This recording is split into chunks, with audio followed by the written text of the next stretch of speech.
Sir, গোলাম আপনাকে সবার চোখ ফাঁকি দিল, আমার চোখও ফাঁকি দিতে পারে নাই। আজকে ওর পর্দা ফাঁস করে দিব।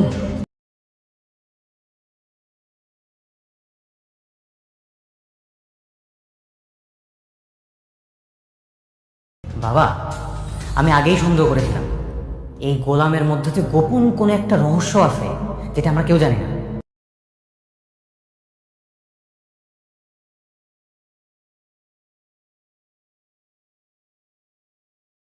আমারও না ইদানিং ওকে সন্দেহ হচ্ছে। বলেন তো মনির কাকা, ওর আসল কাহিনীটা কি? আমিও জানতে চাই।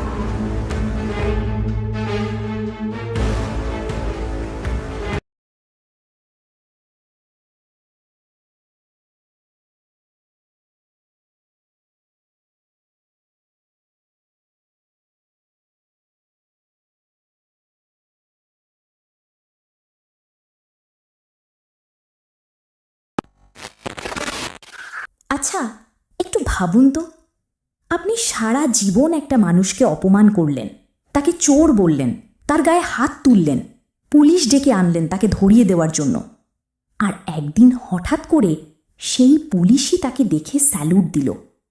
সেই মুহূর্তে আপনার বুকের ভেতর কেমন লাগবে?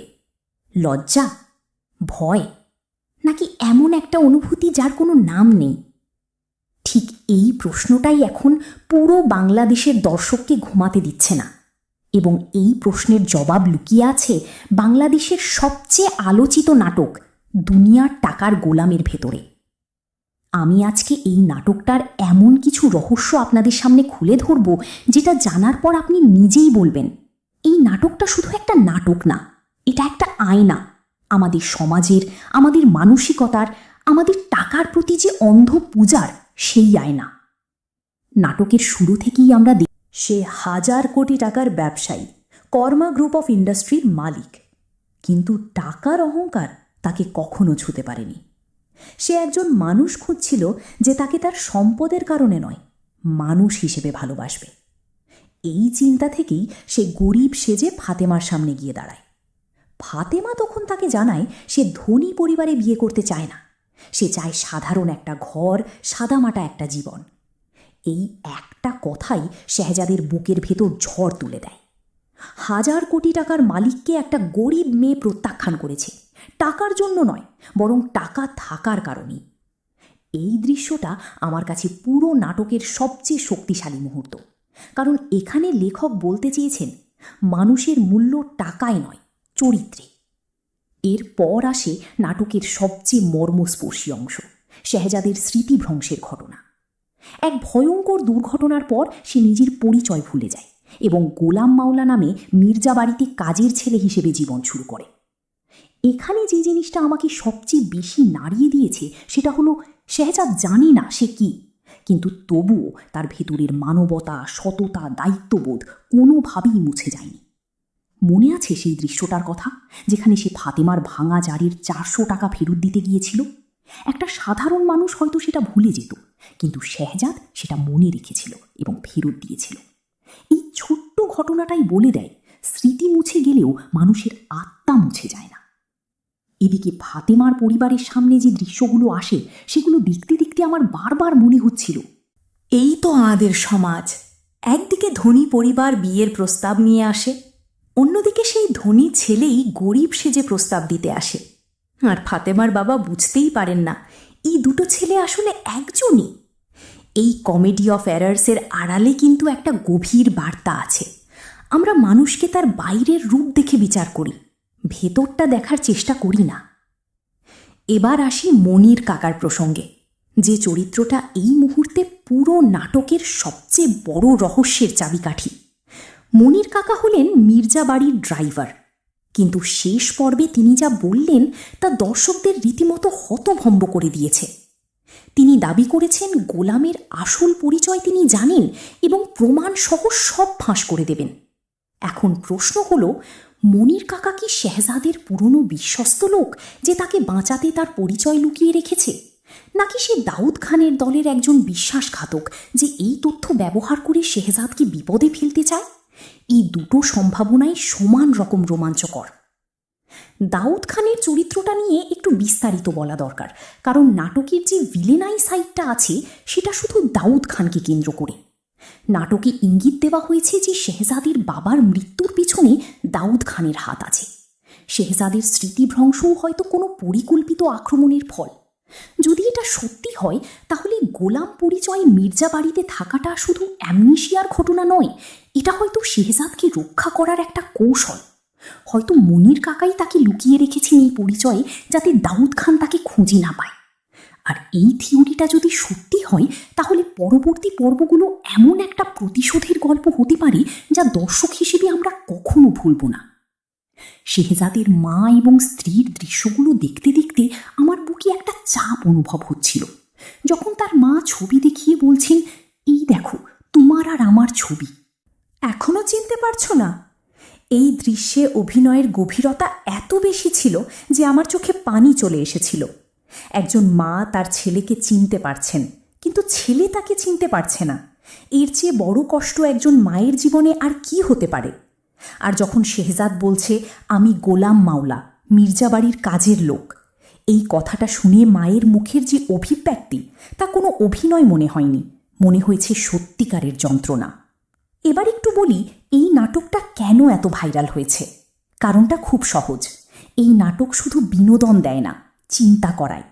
আমরা প্রতিদিন এমন মানুষ দেখি যাদের আমরা টাকা বা পদমর্যাদা না থাকার কারণে ছোট করি, কিন্তু দুনিয়ার টাকার গোলাম আমাদের প্রশ্ন করে, যদি জানতে পারো যাকে তুমি এতদিন অপমান করেছিলে সে আসলে 1000 কোটি টাকার মালিক, তখন কি করবে? অনুশোচনা করবে। কিন্তু সেই অনুশোচনা কি সত্যিকারের, না শুধু পরিস্থিতির চাপে পড়ে? এই প্রশ্নটার উত্তর নাটকের শেষ দিকে আসবে, এবং আমার ধারণা সেটাই হবে এই নাটকের সবচেয়ে বড় শিক্ষা। শেষে বলতে চাই, দুনিয়ার টাকার গোলাম এখন পর্যন্ত যা দেখিয়েছে তা সত্যিই অসাধারণ। গল্পের বুনন, চরিত্রের গভীরতা এবং প্রতিটি পর্বের শেষে যে ক্লিফহ্যাঙ্গার রাখা হচ্ছে, এগুলো প্রমাণ করে বাংলা নাটক আন্তর্জাতিক মানে পৌঁছাতে পারে। চতুর্থ পর্বের জন্য অপেক্ষা করতে করতে মনে হচ্ছে এটাই সেই পর্ব যেখানে মনির কাকার মুখ থেকে বেরোবে সেই সত্য যা পুরো মির্জা পরিবারের পায়ের তলার মাটি সরিয়ে দেবে। আপনার কি মনে হয়, গোলাম সত্যিই শেহজাদ? আর মনির কাকা কি ভালো না খারাপ? নিচে কমেন্ট করুন। এবং যদি এই ভিডিওটা ভালো লেগে থাকে তাহলে লাইক দিন, চ্যানেল সাবস্ক্রাইব করুন এবং বেল আইকনটা অন করে রাখুন, যাতে পরবর্তী পর্বের আপডেট সাথে সাথে পেতে পারেন। আচ্ছা, একটু ভাবুন তো, আপনি সারা জীবন একটা মানুষকে অপমান করলেন, তাকে চোর বললেন, তার গায়ে হাত তুললেন, পুলিশ ডেকে আনলেন তাকে ধরিয়ে দেওয়ার জন্য, আর একদিন হঠাৎ করে সেই পুলিশই তাকে দেখে স্যালুট দিল। সেই মুহূর্তে আপনার বুকের ভেতর কেমন লাগবে?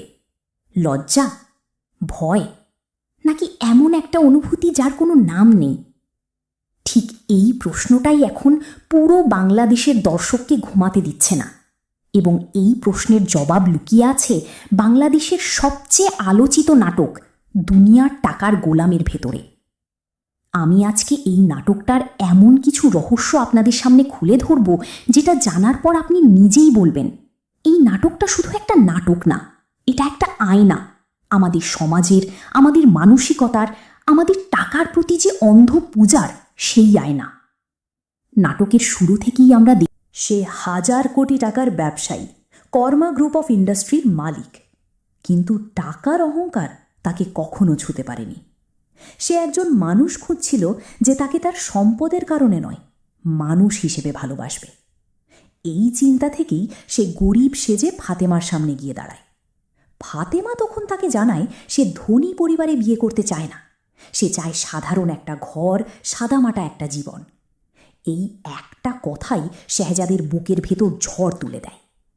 1000 কোটি টাকার মালিককে একটা গরিব মেয়ে প্রত্যাখ্যান করেছে, টাকার জন্য নয়, বরং টাকা থাকার কারণেই। এই দৃশ্যটা আমার কাছে পুরো নাটকের সবচেয়ে শক্তিশালী মুহূর্ত, কারণ এখানে লেখক বলতে চেয়েছেন মানুষের মূল্য টাকায় নয়, চরিত্রে।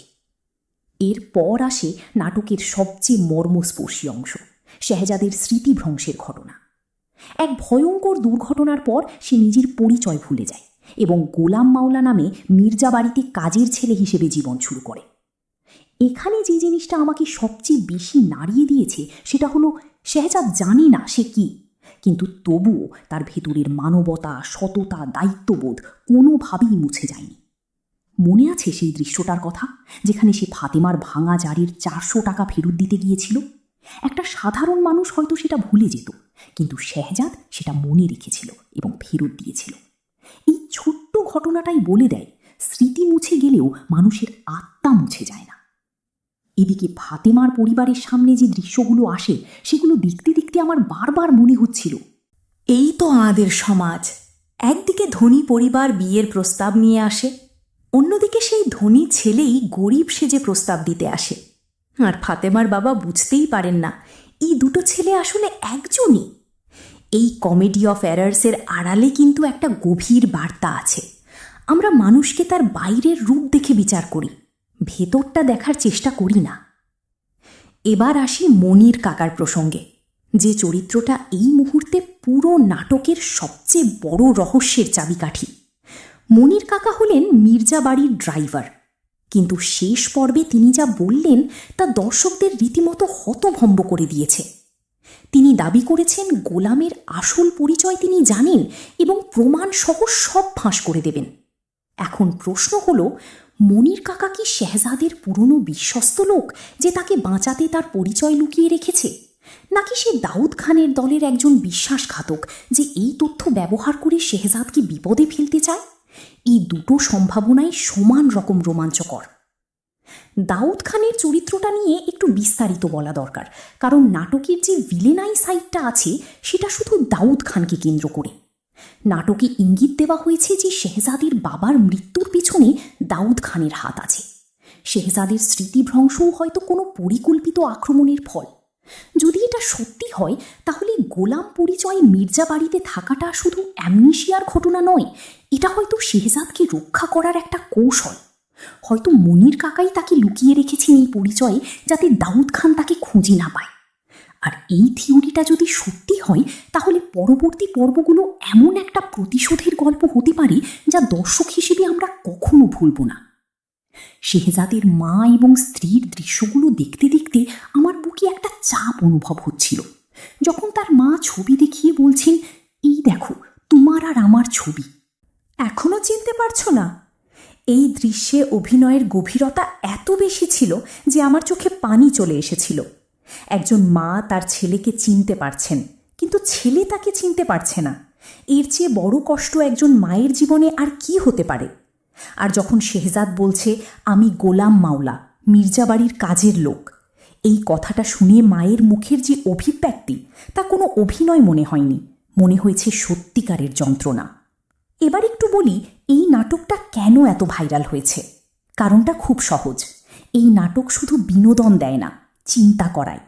আমরা প্রতিদিন এমন মানুষ দেখি যাদের আমরা টাকা বা পদমর্যাদা না থাকার কারণে ছোট করি, কিন্তু দুনিয়ার টাকার গোলাম আমাদের প্রশ্ন করে, যদি জানতে পারো যাকে তুমি এতদিন অপমান করেছিলে সে আসলে 1000 কোটি টাকার মালিক, তখন কি করবে?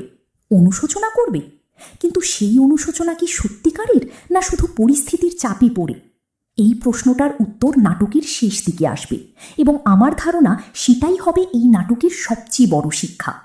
শেষে বলতে চাই, দুনিয়ার টাকার গোলাম এখন পর্যন্ত যা দেখিয়েছে তা সত্যিই অসাধারণ। গল্পের বুনন, চরিত্রের গভীরতা এবং প্রতিটি পর্বের শেষে যে ক্লিফহ্যাঙ্গার রাখা হচ্ছে, এগুলো প্রমাণ করে বাংলা নাটক আন্তর্জাতিক মানে পৌঁছাতে পারে। চতুর্থ পর্বের জন্য অপেক্ষা করতে করতে মনে হচ্ছে এটাই সেই পর্ব যেখানে মনির কাকার মুখ থেকে বেরোবে সেই সত্য যা পুরো মির্জা পরিবারের পায়ের তলার মাটি সরিয়ে দেবে। আপনার কি মনে হয়, গোলাম সত্যিই শেহজাদ? আর মনির কাকা কি ভালো না খারাপ? নিচে কমেন্ট করুন। এবং যদি এই ভিডিওটা ভালো লেগে থাকে তাহলে লাইক দিন, চ্যানেল সাবস্ক্রাইব করুন এবং বেল আইকনটা অন করে রাখুন, যাতে পরবর্তী পর্বের আপডেট সাথে সাথে পেতে পারেন। আচ্ছা, একটু ভাবুন তো, আপনি সারা জীবন একটা মানুষকে অপমান করলেন, তাকে চোর বললেন, তার গায়ে হাত তুললেন, পুলিশ ডেকে আনলেন তাকে ধরিয়ে দেওয়ার জন্য, আর একদিন হঠাৎ করে সেই পুলিশই তাকে দেখে স্যালুট দিল। সেই মুহূর্তে আপনার বুকের ভেতর কেমন লাগবে? লজ্জা, ভয়, নাকি এমন একটা অনুভূতি যার কোনো নাম নেই? ঠিক এই প্রশ্নটাই এখন পুরো বাংলাদেশের দর্শককে ঘুমাতে দিচ্ছে না। এবং এই প্রশ্নের জবাব লুকিয়ে আছে বাংলাদেশের সবচেয়ে আলোচিত নাটক দুনিয়ার টাকার গোলামের ভেতরে। আমি আজকে এই নাটকটার এমন কিছু রহস্য আপনাদের সামনে খুলে ধরব যেটা জানার পর আপনি নিজেই বলবেন এই নাটকটা শুধু একটা নাটক না, এটা একটা আয়না, আমাদের সমাজের, আমাদের মানসিকতার, আমাদের টাকার প্রতি যে অন্ধ পূজার সেই আয়না। নাটকের শুরু থেকেই আমরা দেখি সে 1000 কোটি টাকার ব্যবসায়ী, কর্মা গ্রুপ অফ ইন্ডাস্ট্রির মালিক, কিন্তু টাকার অহংকার তাকে কখনো ছুঁতে পারেনি। সে একজন মানুষ খুঁজছিল যে তাকে তার সম্পদের কারণে নয়, মানুষ হিসেবে ভালোবাসবে। এই চিন্তা থেকেই সে গরিব সেজে ফাতেমার সামনে গিয়ে দাঁড়ায়। ফাতেমা তখন তাকে জানায় সে ধনী পরিবারে বিয়ে করতে চায় না, সে চায় সাধারণ একটা ঘর, সাদামাটা একটা জীবন। এই একটা কথাই শেহজাদের বুকের ভেতর ঝড় তুলে দেয়। 1000 কোটি টাকার মালিককে একটা গরিব মেয়ে প্রত্যাখ্যান করেছে, টাকার জন্য নয় বরং টাকা থাকার কারণেই। এই দৃশ্যটা আমার কাছে পুরো নাটকের সবচেয়ে শক্তিশালী মুহূর্ত, কারণ এখানে লেখক বলতে চেয়েছেন মানুষের মূল্য টাকায় নয়, চরিত্রে। এরপর আসে নাটকের সবচেয়ে মর্মস্পর্শী অংশ, শেহজাদের স্মৃতিভ্রংশের ঘটনা। এক ভয়ঙ্কর দুর্ঘটনার পর সে নিজের পরিচয় ভুলে যায় এবং গোলাম মাওলা নামে মির্জা বাড়িতে কাজের ছেলে হিসেবে জীবন শুরু করে। এখানে যে জিনিসটা আমাকে সবচেয়ে বেশি নাড়িয়ে দিয়েছে সেটা হলো শেহজাদ জানে না সে কি, কিন্তু তবুও তার ভেতরের মানবতা, সততা, দায়িত্ববোধ কোনোভাবেই মুছে যায়নি। মনে আছে সেই দৃশ্যটার কথা যেখানে সে ফাতেমার ভাঙা জারির 400 টাকা ফেরত দিতে গিয়েছিল? একটা সাধারণ মানুষ হয়তো সেটা ভুলে যেত, কিন্তু শেহজাদ সেটা মনে রেখেছিল এবং ফেরত দিয়েছিল। এই ছোট্ট ঘটনাটাই বলে দেয় স্মৃতি মুছে গেলেও মানুষের আত্মা মুছে যায় না।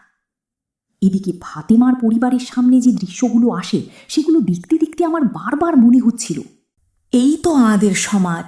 একদিকে ধনী পরিবার বিয়ের প্রস্তাব নিয়ে আসে, অন্যদিকে সেই ধনী ছেলেই গরিব সেজে প্রস্তাব দিতে আসে। আর ফাতেমার বাবা বুঝতেই পারেন না এই দুটো ছেলে আসলে একজনই। এই কমেডি অফ এরার্সের আড়ালে কিন্তু একটা গভীর বার্তা আছে। আমরা মানুষকে তার বাইরের রূপ দেখে বিচার করি, ভেতরটা দেখার চেষ্টা করি না। এবার আসি মনির কাকার প্রসঙ্গে, যে চরিত্রটা এই মুহূর্তে পুরো নাটকের সবচেয়ে বড় রহস্যের চাবিকাঠি। মনির কাকা হলেন মির্জা বাড়ির ড্রাইভার, কিন্তু শেষ পর্বে তিনি যা বললেন তা দর্শকদের রীতিমতো হতভম্ব করে দিয়েছে। তিনি দাবি করেছেন গোলামের আসল পরিচয় তিনি জানেন এবং প্রমাণ সহ সব ফাঁস করে দেবেন।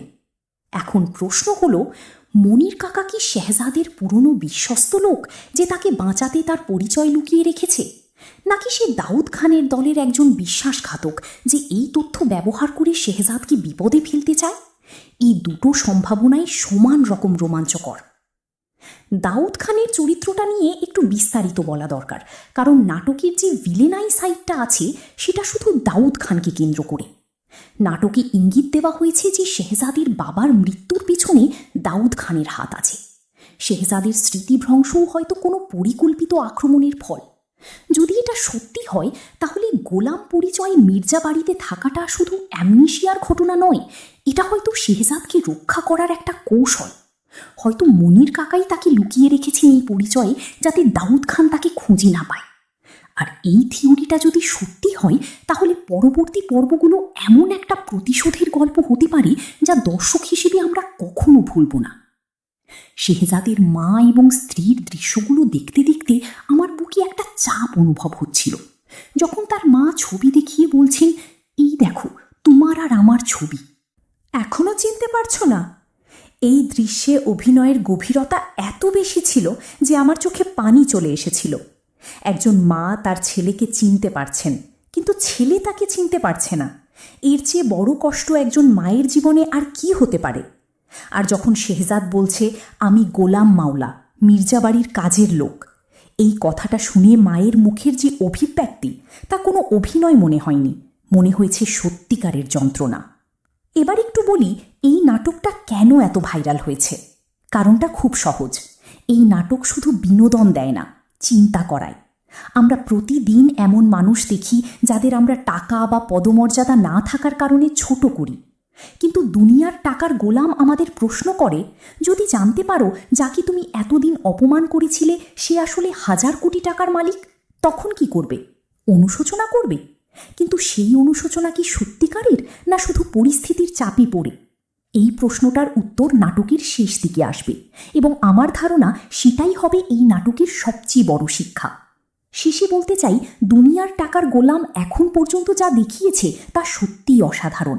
গল্পের বুনন, চরিত্রের গভীরতা এবং প্রতিটি পর্বের শেষে যে ক্লিফহ্যাঙ্গার রাখা হচ্ছে, এগুলো প্রমাণ করে বাংলা নাটক আন্তর্জাতিক মানে পৌঁছাতে পারে। চতুর্থ পর্বের জন্য অপেক্ষা করতে করতে মনে হচ্ছে এটাই সেই পর্ব যেখানে মনির কাকার মুখ থেকে বেরোবে সেই সত্য যা পুরো মির্জা পরিবারের পায়ের তলার মাটি সরিয়ে দেবে। আপনার কি মনে হয়, গোলাম সত্যিই শেহজাদ?